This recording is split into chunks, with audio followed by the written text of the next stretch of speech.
Good morning dear student.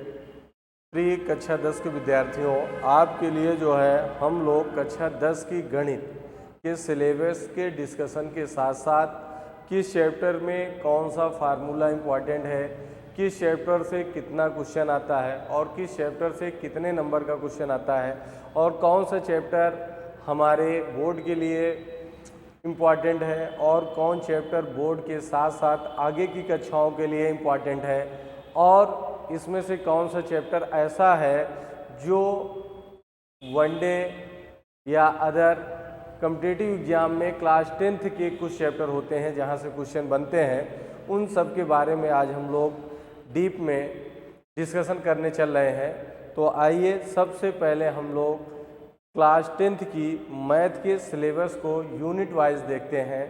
फिर unit के बाद हम लोग एक एक चैप्टर को लेंगे, उस चैप्टर में कितने कंटेंट हैं और कौन सा कंटेंट कितना इम्पॉर्टेंट होता है और किस कंटेंट के लिए कौन सा फार्मूला है, उस फार्मूले को यूज हम कैसे करते हैं, इन सारी चीज़ों पे हम लोग डिस्कस करेंगे। तो आइए हम लोग गणित के सब्जेक्ट पर आज डिस्कस करते हैं। गणित सब्जेक्ट को देखते हैं हम लोग। तो हम लोग सबसे पहले जैसे ले लेते हैं क्लास 10th, ये आपके दोनों मीडियम में काम आ जाएगा। जो हमारे क्लास 10th वाले स्टूडेंट हैं, हिंदी मीडियम के हों या इंग्लिश मीडियम के हों, जिस भी मीडियम के हों, उन दोनों के लिए यूज आ जाएगा। तो सबसे पहले हम लोग डिस्कस करते हैं यूनिट के अकॉर्डिंग। यूनिट की अकॉर्डिंग हम लोग लेते हैं, इकाई के अनुसार हम लोग सिलेबस लेते हैं। इसके सिलेबस की बात करते हैं तो इसके सिलेबस पे अगर हम लोग चलते हैं तो जब अगर हम लोग इसके सिलेबस पे आएंगे तो इसका जो सिलेबस हम लोगों का होगा, अगर हम लोग यहाँ पे सबसे पहले ले लेते हैं तो ये आपका हो जाएगा। यहाँ पे हम लोग लेते हैं पहली यूनिट की अगर बात करेंगे तो पहली यूनिट आपकी है रियल नंबर। हम लोग पहली यूनिट अगर ले लेते हैं तो पहली यूनिट हम लोगों की होती है रियल नंबर। तो हम लोग रियल नंबर की बात करते हैं। रियल नंबर मतलब हम लोगों का हो जाएगा वास्तविक संख्याएं हम लोग ले लेते हैं। ठीक, वास्तविक संख्याओं पर चलते हैं। पहली यूनिट हम लोगों की है वास्तविक संख्याएं रियल नंबर। दूसरी यूनिट पे अगर हम लोग चलते हैं तो दूसरी यूनिट पे अगर हम लोग ले लेंगे तो दूसरा यूनिट जो होगा हम लोगों का यूनिट 2 अगर आप लेते हैं तो ये आपका अलजेब्रा होगा। अलजेब्रा हम लोग ले लेते हैं। तो अगर आप अलजेब्रा में लेंगे तो अगर हम लोग यहाँ पे ले लेंगे तो अलजेब्रा में हम लोगों का है बीजगणित। तो बीजगणित में हम लोगों को चैप्टर वाइज काफ़ी चीज़ें पढ़ना है।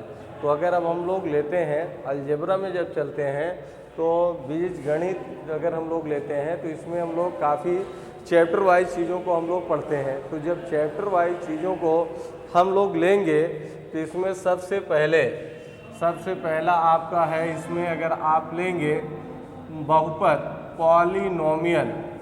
सबसे पहले आपका है पॉलिनोमियल हम लोग ले लेते हैं। पॉलिनोमियल जिसको हम लोग बोलते हैं बहुपद, ये हम लोगों का हो गया पॉलिनोमियल। बहुपद की बात हम लोग ले लेते हैं।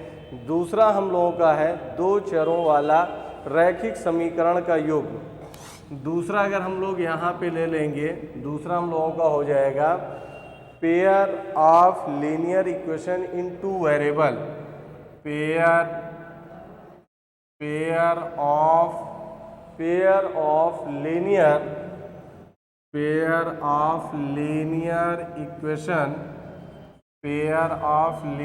इक्वेशन इन टू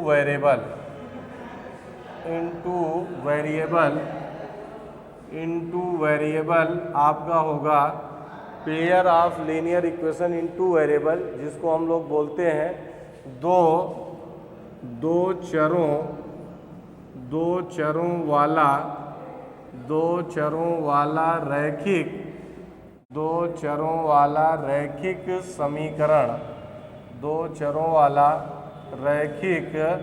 समीकरण हम लोग लेंगे।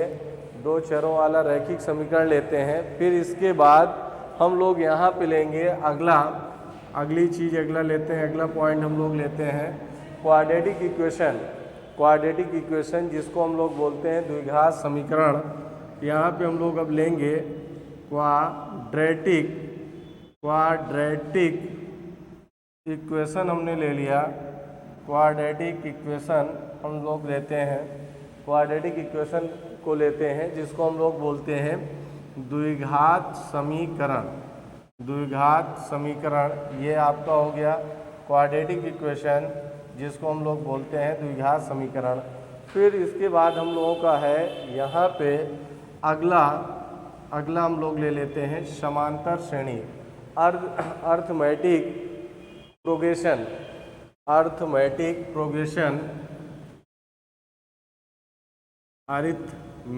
प्रोग्रेशन जो है हम लोगों की, उसको हम लोग ले लेते हैं अरिथमेटिक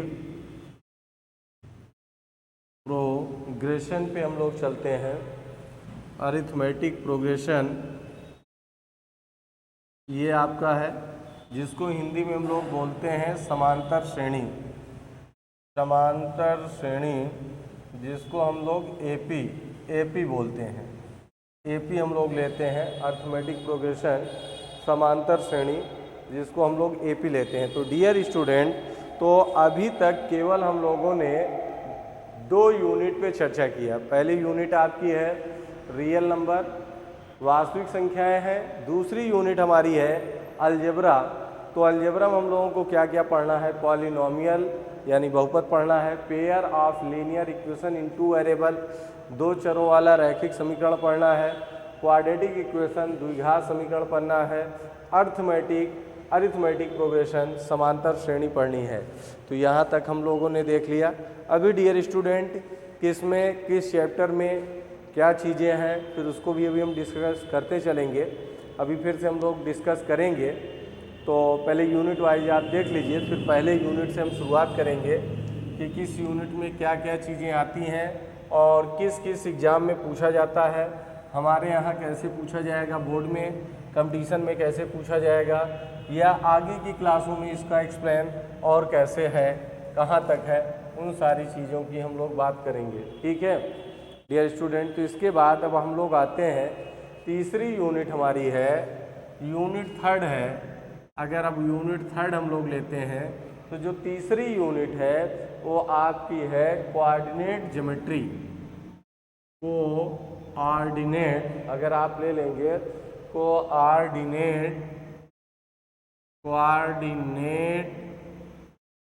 ज्योमेट्री,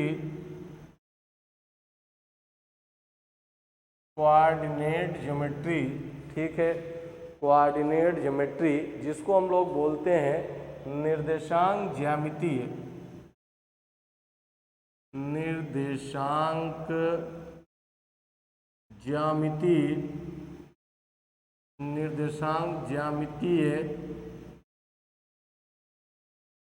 कोऑर्डिनेट ज्योमेट्री यानी निर्देशांक ज्यामिति, ये आपका है। ठीक, ये आपने ले लिया।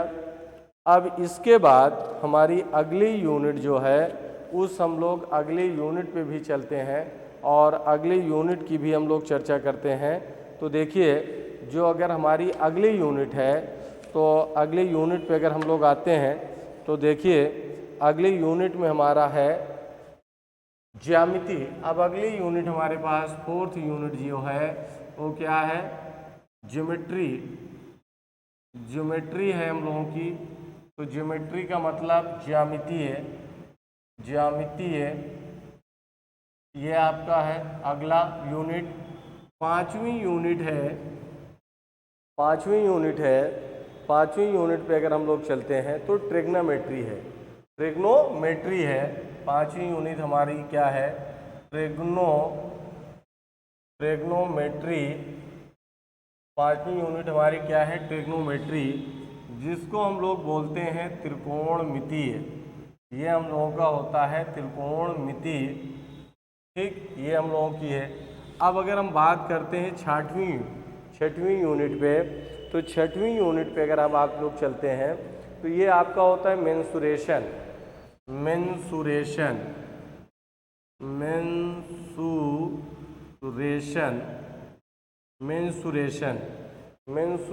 पर हम लोग चलते हैं। मेंसुरेशन जिसको हम लोग बोलते हैं क्षेत्रमिति। क्या होता है? क्षेत्रमितीय। क्षेत्रमितीय। अगली 7वीं यूनिट है, 7वीं यूनिट है स्टैटिक्स एवं probability. Statistics, statistics, statistics and probability,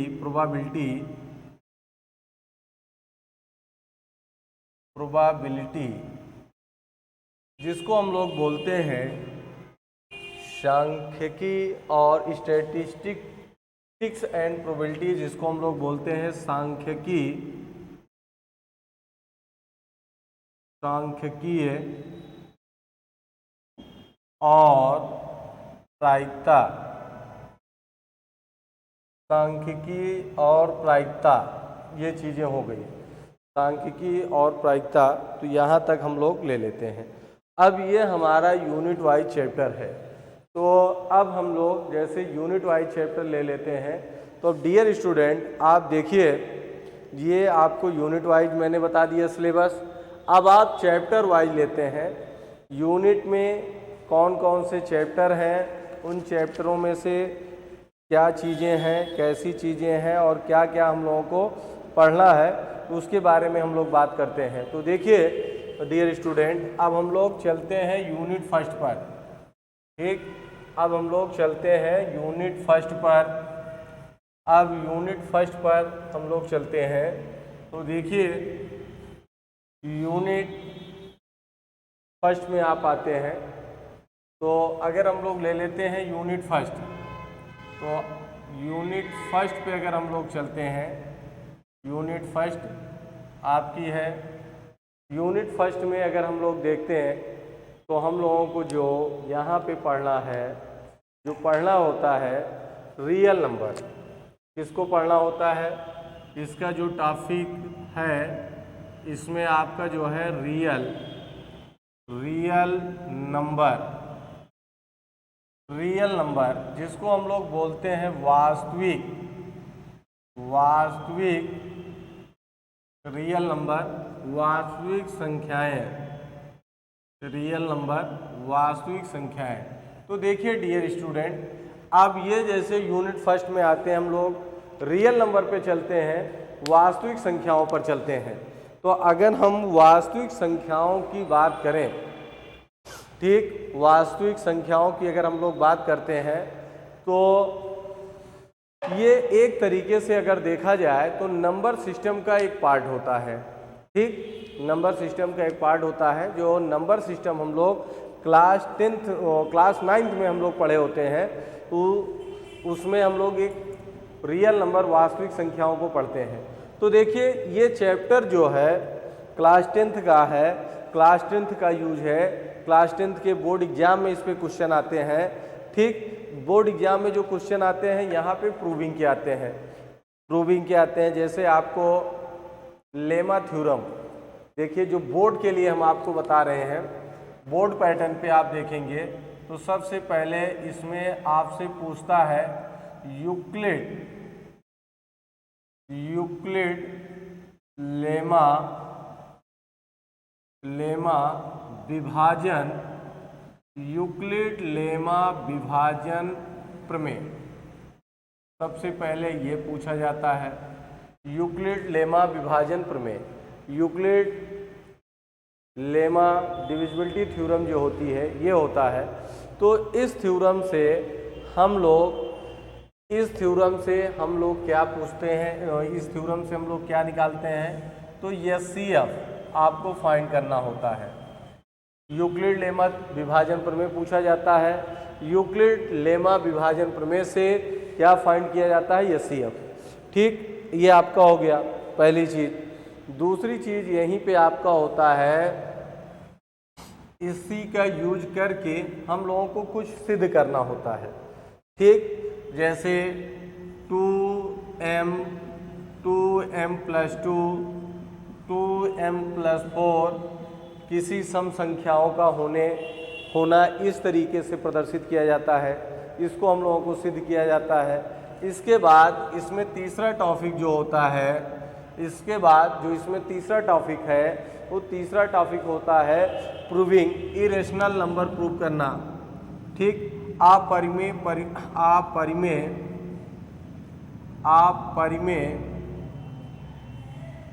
संख्याओं को सिद्ध करना। अपरिमेय संख्याओं को सिद्ध करना ये आपका हो गया।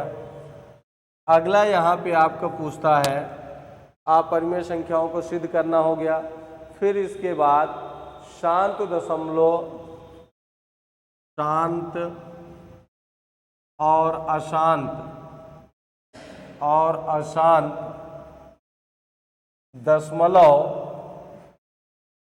दशमलव बिना भाग किए ज्ञात करना।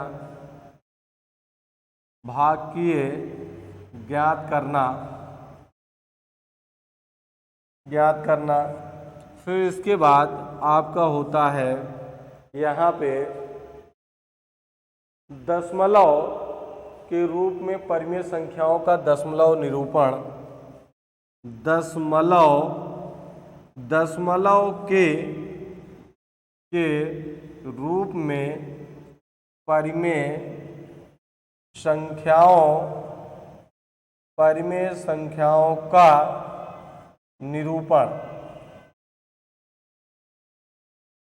परिमेय संख्याओं का दशमलव में निरूपण ये चीज़ है। ये इतना हम लोगों को पहले टॉपिक में पढ़ना है। तो ये तो हम लोगों ने बोर्ड के अकॉर्डिंग देख लिया, बोर्ड के अनुसार इन सारी चीज़ों को हम लोगों ने देख लिया। ठीक, अब यहीं पे बोर्ड में भी जैसे आपको पता है कि 20 क्वेश्चन ऑब्जेक्टिव होता है और 50 नंबर का जो है 20 नंबर का 20 क्वेश्चन ऑब्जेक्टिव, यानी 1 नंबर का 1 क्वेश्चन ऑब्जेक्टिव होता है जो मार्कशीट पे हम लोग देते हैं। बाकी 50 नंबर का जो क्वेश्चन होता है वो डिस्क्रिप्टिव होता है जिसको हम लोगों को कॉपी में लिखना है। तो यहीं से जैसे ऑब्जेक्टिव भी क्वेश्चन बन सकता है और किस किस ऑब्जेक्टिव क्वेश्चन में पूछा जाता है, किस तरीके से ऑब्जेक्टिव क्वेश्चन यहीं से बनाया जा सकता है। तो जैसे अगर वास्तविक संख्याओं की बात करते हैं तो यार वास्तविक संख्याओं का मतलब भाई यहाँ पे ये होता है डियर स्टूडेंट कि हम लोगों को सारे नंबर्स को पता होना चाहिए। जैसे मान लीजिए natural number, whole number, integer number, ठीक है। नेचुरल नंबर हमने पता होना चाहिए, यानी प्राकृतिक संख्या के बारे में जानकारी होना चाहिए। होल नंबर पूर्ण संख्या के बारे में जानकारी होना चाहिए। इंटीजर नंबर पूर्णांक संख्या के बारे में जानकारी होना चाहिए। सम संख्या इवन नंबर के बारे में जानकारी होनी चाहिए। विषम संख्या ऑड नंबर के बारे में जानकारी होनी चाहिए। रेशनल नंबर परिमेय संख्या के बारे में जानकारी होनी चाहिए।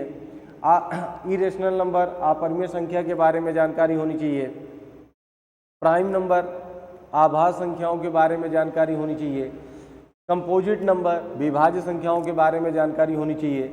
ठीक, इन रियल नंबर आपको पता ही है कि परिमेय और अपरिमेय, रियल नंबर रेशनल और इरेशनल संख्याओं के कलेक्शन को, नंबर के कलेक्शन को ही हम लोग वास्तविक संख्याएं कहते हैं। ठीक, तो ये सारी चीज़ें आपको पता होनी चाहिए। तो यहाँ से आपके बोर्ड में ऑब्जेक्टिव क्वेश्चन बनता है और यही ऑब्जेक्टिव क्वेश्चन आपको अदर जो आप 10th लेवल, 10th के बाद वाले क्वेश्चन, 10th के बाद वाले एग्जाम होते हैं, कॉम्पिटिटिव एग्जाम होते हैं या वनडे एग्जाम है, सिपाही एसआई, इन सब में उन्हीं नंबर से क्वेश्चन बन जाता है। एक हो गया। दूसरी चीज़, जैसे यहाँ से भी हम लोग लेमा थ्योरम है, लेमा थ्योरम का यूज हम लोग कहते हैं कि बस सिर्फ क्या करना है, प्रूविंग करना रहता है। प्रूविंग नहीं, सोचिए लेमा थ्योरम से भी ऑब्जेक्टिव क्वेश्चन बन सकता है। जैसे सीडीएस ने ये क्वेश्चन पूछा था, सीडीएस में ये क्वेश्चन बनाया गया कि यूक्लिड लेमा विभाजन प्रमेय। ठीक, यूक्लिड लेमा विभाजन प्रमेय आप जानते हैं। अब आपको ये दे दिया जाए एचसीएफ ज्ञात किया जाता है। अब 4 प्रमेय दे दिया, यूक्लिड विभाजन प्रमेय दे दिया, गुणनखंड प्रमेय दे दिया। ठीक, गुणनखंड प्रमेय दे दिया, यूक्लिड विभाजन प्रमेय दे दिया पाइथागोरस प्रमेय दे दिया। ठीक, कई इस तरीके से आपको 4 ऑप्शन में प्रमेय बना दिया। अब उसमें से पूछ लिया कि एचसीएफ किसके द्वारा ज्ञात किया जाता है। तो अब आपको याद रहना चाहिए कि एचसीएफ केवल यूक्लिड लेमा विभाजन यूक्लिड लेमा विभाजन प्रमेय से ही ज्ञात किया जाता है। ठीक है, यूक्लिड लेमा विभाजन प्रमेय से ही ज्ञात किया जाता है एचसीएफ। अब इन सारी चीज़ों को प्रूव करना है, तो कैसे आपको प्रूव करना है बताया जाएगा आगे की क्लास में। बस आज तो हम लोगों को सब्जेक्ट में अपने सब्जेक्ट के सिलेबस के बारे में जानकारी लेना है, उस पर डिस्कस करना है। तो डियर स्टूडेंट, अब इसके बाद जैसे अपरिमेय संख्याओं को सिद्ध करना होता है, जैसे अभी हम लोग क्लास 9th में √2 को बता दिए कि अपरिमेय है, उसको हम लोग प्रूव नहीं करते थे। √3 अपरिमेय है, √5 अपरिमेय है, √11 अपरिमेय है, लेकिन अब यहाँ पे उसको प्रूव करना होता है। हम उसको लेमा प्रमेय का यूज करके प्रूव करेंगे। शांत और अशांत दशमलव हम बहुत अभी तक जैसे था कि कक्षा 9 में भाग दे देते थे, अगर वो दशमलव कुछ अंक बाद जाकर ख़त्म नहीं होता था तब हम बोलते थे ये आसान दशमलव है। लेकिन अब यहाँ पे भाग देने की विधि से नहीं पढ़ना है, इसके कुछ कंटेंट होते हैं कि नंबर को हम लोग p/q के फॉर्म में कन्वर्ट करते हैं, और अगर q = 2 की पावर m हो, q = 2 की पावर m × 5 पावर n हो, q = 5 की पावर m हो, इन तीनों कंडीशन में कोई कंडीशन बनती है तब तो वह रेशनल नंबर टर्मिनेटिंग डेसिमल को शो करेगी, अदरवाइज नॉन टर्मिनेटिंग होगा। इन सारी चीज़ों को बताया जाएगा अभी क्लास की में जब हम लोग शुरू करेंगे, तो एक एक चीज़ों को हम लोग पढ़ते हुए चलेंगे। उसके बाद है दशमलव के रूप में परिमेय संख्याओं का दशमलव में निरूपण। तो वही चीज़ दशमलव के रूप में परिमेय संख्याओं को हमें क्या करना है, पढ़ना है, कैसे बनाया जाता है, इसके बारे में हम लोग जानकारी लेंगे। ठीक डियर स्टूडेंट, अब आइए हम लोग अगले चलते हैं, अगले यूनिट पे अगर हम लोग आते हैं। और ये भी आप जानते चलिए कि जो ये आपका चैप्टर है, पहली यूनिट है, ये आपके बोर्ड एग्जाम में 6 मार्क्स का इससे पूछा जाता है। टोटल इससे जो है हम लोग ये जान लीजिए कि ये 6 मार्क्स का ही पूछा जाता है। ठीक है, आइए फिर हम लोग आगे चलते हैं। अब दूसरा हम लोगों का है, तो अब जैसे यूक्लिड लेमा विभाजन प्रमेय के बारे में भी अगर जानना चाहते हो, तो ये भी आपका यूक्लिड लेमा विभाजन प्रमेय यही आपका होता है, A = BQ + R। ठीक, ये आपका होता है, और जो Q होता है या R जो होता है, आपको पता ही है कि R की वैल्यू जो होती है 0 के बराबर और B होती है। ठीक, ये आपका होता है, इसी को हम लोग लेमा प्रमेय कहते हैं। ठीक है, तो इन सारी चीज़ों को हम लोग इस चैप्टर में सीखेंगे। अब इसके बाद हम लोग चलते हैं जो हमारा दूसरा चैप्टर होता है। अब हम लोग दूसरे चैप्टर की बात करते हैं। तो दूसरे चैप्टर पे अगर आप चलेंगे, तो दूसरा चैप्टर जो हम लोगों का है पॉलिनोमियल। दूसरी यूनिट में जैसे हम लोग चलते हैं पॉलिनोमियल। अब देखिए दूसरी यूनिट पे आते हैं, तो आपको कई चीज़ें बताई गई थी कि दूसरी यूनिट में आपके पास कई चीज़ें होती हैं। पॉलिनोमियल है, 2 चरों वाला रैखिक समीकरण है, द्विघात समीकरण है, एपी है, ये सभी जो है टॉपिक जो है आपके यूनिट 2 में आते थे। तो अब अगर हम बात यूनिट 2 पे चलते हैं, तो आप देखिए यूनिट 2 पे चलते हैं। तो यूनिट 2 में अगर आप देखते हैं, तो यूनिट 2 में पहला टॉपिक है, यूनिट 2 में जैसे आपके पास यूनिट 2 में आपके पास पॉलिनोमियल है। पॉलिनोमियल हम लोग लेंगे, पॉलिनोमियल है जिसको हम लोग बोलते हैं बहुपद। ठीक, पॉलिनोमियल है जिसको हम लोग बोलते हैं बहुपद। अब इसमें हम लोगों को क्या क्या चीज़ें पढ़ना है ये आप जान लो। सबसे पहले जैसे इसमें पढ़ना है पॉलिनोमियल के बारे में ही। उसके बाद है आपका types of polynomial. Types of polynomial हम लोगों को पढ़ना है। टाइप्स ऑफ पॉलिनोमियल जिसे हम लोग कहते हैं बहुपदों के प्रकार, अब इनके बारे में पढ़ना है, बहुपद के प्रकार के बारे में पढ़ना है। फिर स्टैंडर्ड फॉर्म ऑफ पॉलिनोमियल पढ़ना है। अब इसमें सब आ जाएगा ना, लीनियर, क्वाड्रेटिक, क्यूबिक, सारे पॉलिनोमियल आपके आ जाएंगे। ठीक है, अब इसके बाद इसमें हम लोगों को पढ़ना होता है स्टैंडर्ड फॉर्म ऑफ पॉलिनोमियल, बहुपद का मानक रूप, ये पढ़ना है। फिर पी एक्स की वैल्यू फाइंड करना, standard form of polynomial, standard form of polynomial, बहुपद के प्रकार, बहुपद का मानक रूप, ये हम लोगों को देखना है। बहुपद के मानक रूप के बारे में जानना है। फिर इसके बाद आपका है पी एक्स वैल्यू फाइंड करना, ये चीज़ों को आपको सीखना है। फिर इसी के बाद आपको इसमें रिलेशन बनाना होता है, रिलेशन बिटवीन किसी द्विघात बहुपद के शून्यांकों तथा गुणांकों में संबंध। फिर इसी पे अगर आप लेते हो रिलेशन बनाना होता है कोफिशिएंट, ठीक, coefficient relation between zero and coefficient of quadratic equation. जैसे आपको दिया जाता है, मान लिया जाए A X square plus B X plus C equal to 0, एक quadratic B X A X square plus B X plus C एक क्वाड्रेटिक पॉलिनोमियल है। तो इसके हम लोग फैक्टर करते थे, तो इसके फैक्टर हमारे पास मान लीजिए एक एक्स माइनस अल्फ़ा बनता था और एक एक्स माइनस बीटा बनता था, ये हमारे फैक्टर होते थे। फिर इन्हीं फैक्टर से हम लोग इक्वेशन जनरेट करके कंपेयर जब करते थे, तो कंपेयर करने पर आपको alpha plus beta equal to minus B upon A, alpha into beta C upon A, ये सारी चीज़ हम लोग निकालते हैं और इससे रिलेटेड क्वेश्चन करते हैं। ये तो क्वाड्रेटिक का हुआ। फिर इसी का क्यूबिक का होता है, आपके यहाँ क्यूबिक तक बनता है। तो इन सारी चीज़ों को हम लोग इसके आगे पढ़ते हैं। फिर इसके बाद आपका होता है इसमें डिवीज़न एल्गोरिथम, इसी में आप पढ़ते हैं डिवीज़न एल्गोरिथम का मतलब हम लोग भाग पढ़ते हैं, डिवाइड पढ़ते हैं पॉलिनोमियल के पद में, पॉलिनोमियल के टर्म में हम लोग डिवाइड करना सीखते हैं। फिर इसी में हम लोग रिमाइंडर थ्योरम को सीखते हैं। इन सारी चीज़ों को हम लोग यहाँ पे देखते हैं। फिर इक्वेशन को जनरेट करते हैं, इक्वेशन को भी बनाते हैं। तो इस पे भी क्वेश्चन जो है आपका इस चैप्टर से रिलेटेड अगर आप लेते हैं, तो इस चैप्टर से रिलेटेड अगर आप लेंगे तो ये क्वेश्चन ऑब्जेक्टिव भी बनता है, डिस्क्रिप्टिव भी बनता है और कम्पिटिटिव भी बनता है। तो आपके यहाँ बोर्ड में इसमें ऑब्जेक्टिव का क्वेश्चन भी बन सकता है। जैसे एक आध दो हम लोग ले सकते हैं कि क्वाड्रेटिक पॉलिनोमियल से ही क्वेश्चन जैसे बन गया कि द्विघात बहुपद का मानक रूप क्या होगा।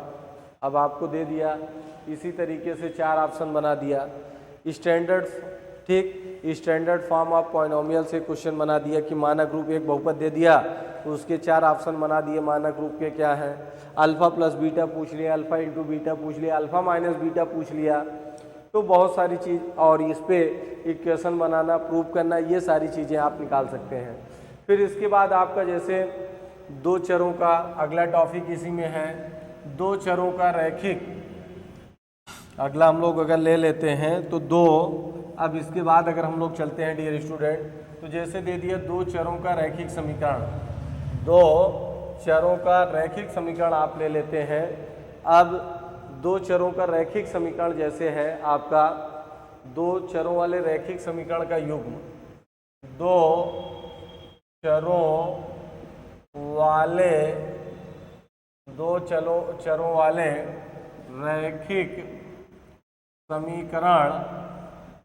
रैखिक समीकरण का युग्म,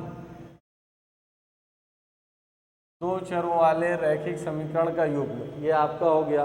तो अब देखिए 2 चरों वाले रैखिक समीकरण का युग्म जब आप ले लेंगे तो यहाँ पे समीकरणों को हल करना रहता है। 2 चरों वाले समीकरणों को हम लोगों को हल करना रहता है। सबसे पहले ज्योमेट्रिकल मेथड रहता है, ज्यामितीय विधि रहती है। सबसे पहले ज्यामितीय विधि लेते हैं, फिर उसके बाद हम लोग लेते हैं यहाँ पे प्रतिस्थापन विधि है। ज्यामितीय विधि के बाद हम लोग यहाँ पे प्रतिस्थापन विधि, ज्यामिति या रैखिक विधि, फिर प्रतिस्थापन विधि, फिर विलोपन विधि। प्रतिस्थापन विधि हम लोग ले लेते हैं, प्रतिस्थापन विधि से हम लोग ले लेते हैं। ठीक, प्रतिस्थापन विधि पे अगर हम लोग चलते हैं तो ये आपका हो गया प्रतिस्थापन विधि। प्रतिस्थापन के बाद आपका फिर है विलोपन, विलोपन के बाद फिर आपका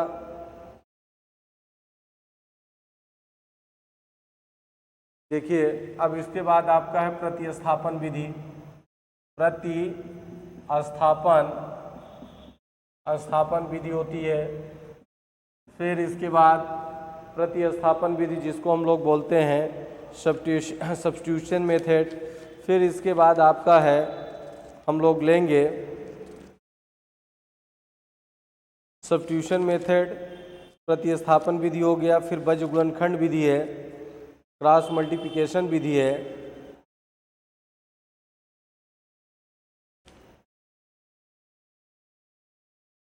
अब देखिए, जैसे अगर आपने लिया इसके बाद गुणनखंड विधि, गुणनखंड विधि, वज्र गुणनखंड इसको बोला जाता है, क्रॉस मल्टीप्लिकेशन विधि। अब इसमें जैसे आपको ये x हो जाएगा, y हो जाएगा और 1 हो जाएगा, b1 b2 c1 c2 a1 a2 b1 b2, इसका इसका इसका इसका इसका इसका इसका इसका इस तरीके से हम लोग ग्राफ बनाते हैं और करते हैं। इस टाइप के क्वेश्चन को हम लोग इससे सॉल्व करेंगे। फिर इसी के बाद अगला टॉपिक जैसे हम लोगों का है, इसमें वर्ड प्रॉब्लम रहती हैं, वर्ड प्रॉब्लम को फिर हम लोग सॉल्व करते हैं। फिर इसके बाद नंबर ऑफ सॉल्यूशन की बात करते हैं कि अनेक हल होगा, एक हल होगा, अद्वितीय हल होगा, कोई हल नहीं होगा। इन सारी चीज़ों को हम लोग पढ़ते हैं। फिर इसके बाद इसी में आता है क्वाड्रेटिक इक्वेशन। तो अब इसका अगला चैप्टर जो होता है हम लोग जो पढ़ते हैं, अब वो आपका होता है क्वाड्रेटिक इक्वेशन। अब अगर हम बात करें द्विघात समीकरण की,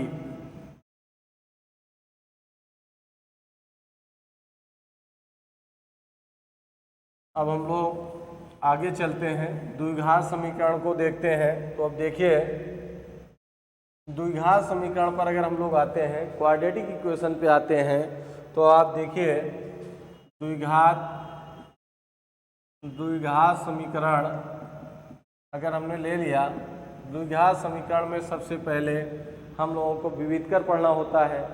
ठीक, विविधकर का मतलब b² - 4ac, ये 0 के बराबर है, 0 से छोटा है, 0 से बड़ा है, 0 के ही है।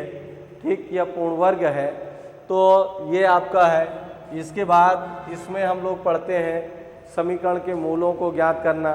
फिर इसके बाद हम लोग पढ़ते हैं मूलों से समीकरण बनाना। फिर वर्ड प्रॉब्लम इसकी भी रहती है। ये चैप्टर यहाँ पे तो रहता ही है, बोर्ड एग्जाम के साथ साथ ये चैप्टर कॉम्पिटिटिव एग्जाम में भी पूछा जाता है। कॉम्पिटिटिव एग्जाम में भी इस चैप्टर को हम लोग करते हैं। ये चैप्टर आपका कॉम्पिटिटिव एग्जाम में भी इस पे हम लोग से उसे क्वेश्चन जनरेट होता है, क्वेश्चन बनता है, ये सारी चीज़ें हैं। इसके बाद हम लोग चलते हैं अगला चैप्टर, जैसे हमारा एपी है। ठीक, एपी समांतर श्रेणी। अगर अब आप बात करते हैं समांतर श्रेणी की, तो अगर अब हम लोग चलें समांतर श्रेणी पर चलते हैं, तो देखिए समांतर श्रेणी अगर हम लोग लेते हैं, तो यहाँ पर अगर आप लोगे समांतर श्रेणी में, तो समांतर श्रेणी एपी में अगर आप आते हैं, तो यहाँ पर यनवा पद, ठीक, पहला पद, प्रारंभ से यनवा पद, अंतिम से यनवा पद, यन पदों का योगफल, ये सारी चीज़ यहाँ पे हम लोग सीखते हैं। तो अब यहाँ पे एपी सीखते हैं। अभी आपको यहाँ पे क्लास 10th में एपी है, लेकिन इसका आगे आपको यूज है जीपी है। इसके आगे आप इस पे चलते हैं, तो इसमें क्या है, जीपी है, फिर एचपी भी है, फिर एपी जीपी दोनों है, समांतरीय गुणोत्तर श्रेणी। तो इन सारी चीज़ों को यहाँ पे भी हमको इतना पढ़ना है, इन सारी चीज़ों को आगे के क्लास में मिलती है, तो इसी से रिलेटेड है, आगे ये भी मिलेगा और इसके साथ साथ ये मिलेगा। ये चैप्टर यहाँ बोर्ड में आपके काम आएगा।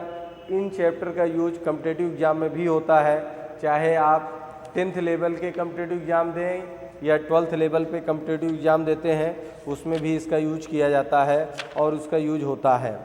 ठीक, इसके बाद हम लोग चलते हैं जो कोऑर्डिनेट ज्योमेट्री है। ठीक, तो कोऑर्डिनेट ज्योमेट्री में जैसे हम लोग चलते हैं तो यहाँ पे आपकी जो कोऑर्डिनेट ज्योमेट्री है, निर्देशांक ज्यामिति है, जो हमारी अगली यूनिट है, अगली यूनिट है यूनिट 3rd। अब आपको पता ही है यूनिट 3rd पे चलते हैं। तो यूनिट 3rd पे अगर आप आते हैं तो यहाँ पे अगर हम लोग लेंगे जो अगली यूनिट हमारी है वो क्या है, निर्देशांक ज्यामिति। क्या है, निर्देशांक ज्यामिति। तो निर्देशांक ज्यामिति जो आपकी है, ज्यामिति हम लोग ले लेते हैं, निर्देशांक ज्यामिति पे चलते हैं। तो यहाँ पे हम लोग निर्देशांक ज्यामिति अगर हम लोग ले लिए, कोऑर्डिनेट ज्योमेट्री ले लिए, तो आप समझिए यहाँ पे आपको क्या पढ़ना होता है, डिस्टेंस फार्मूला। डिस्टेंस फार्मूला ये भी कंपटीशन में आपको पूछा जाता है। Distance formula, section formula, section formula, दूरी का सूत्र, विभाजन का सूत्र, ये भी 2 तरीके का होता है। Mid point, mid point, coordinate के अकॉर्डिंग कुछ चीज़ों को प्रूफ करना रहता है, जैसे ये रेक्टेंगल है, ये स्क्वायर है, ये रोम्बस है। इन सारी चीज़ों को भी इस टॉपिक से हम लोग प्रूफ करते हैं। ट्रायंगल का एरिया फाइंड करते हैं, ट्रायंगल के एरिया पे चलते हैं। तो यहाँ तक इन सारी चीज़ों को देखते हैं। इसके बाद हमारे पास जो होता है अगला टॉपिक, अगली यूनिट जो होती है ज्योमेट्री। तो अब अगली यूनिट आते हैं हम लोग ज्योमेट्री पे। तो ज्योमेट्री में अगर आप चलते हैं, ज्यामिति में चलते हैं, ज्योमेट्री पे अगर आप अगली यूनिट ज्योमेट्री पे चलते हैं तो देखिए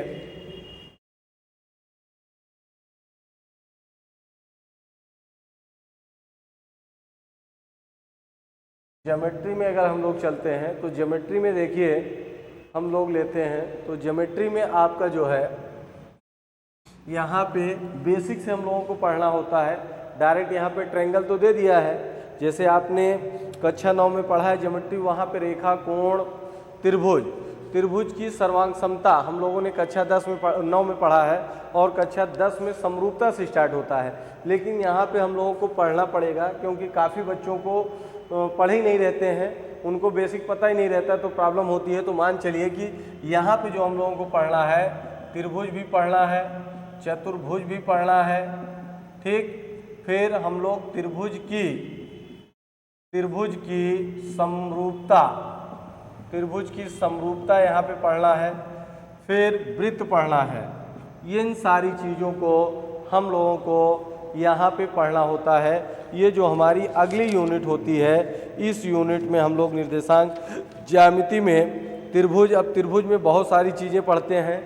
वृत्त है, वृत्त को पूरा हम लोग पढ़ते हैं। फिर इसके बाद इसी में हम लोगों को रचनाओं को पढ़ना होता है, रचनाएं, कंस्ट्रक्शन। तो ये चैप्टर बहुत ही इम्पॉर्टेंट होता है। ये बोर्ड में मान चलिए कि 12 से 15 नंबर का आता है। तो अब और इसके साथ साथ ये कंपटीशन में भी आता है। कंपटीशन में केवल रचना को छोड़ दिया जाए, बाकी सारी चीज़ें आपकी आती हैं।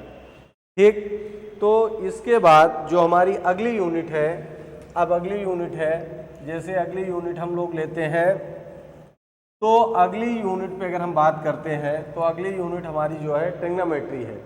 क्या है? ट्रिग्नोमेट्री है, त्रिकोणमिति है।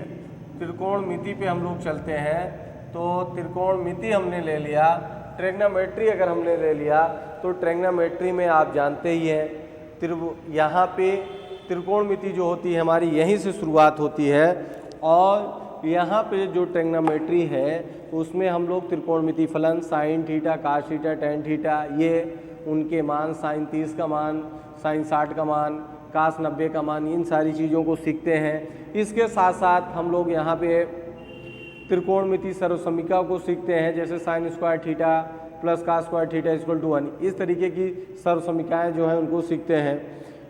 हाइट एंड डिस्टेंस का यूज करके हम लोग करते हैं। तो ये चैप्टर यहाँ पे भी है, 10th के बाद भी है, कंपटीशन में भी है। ये भी चैप्टर बहुत ही इम्पॉर्टेंट होता है, ये भी चैप्टर बहुत ही इम्पॉर्टेंट होता है, तो इसलिए इस चैप्टर को भी हम लोगों को बहुत ही सीरियसली पढ़ना होता है।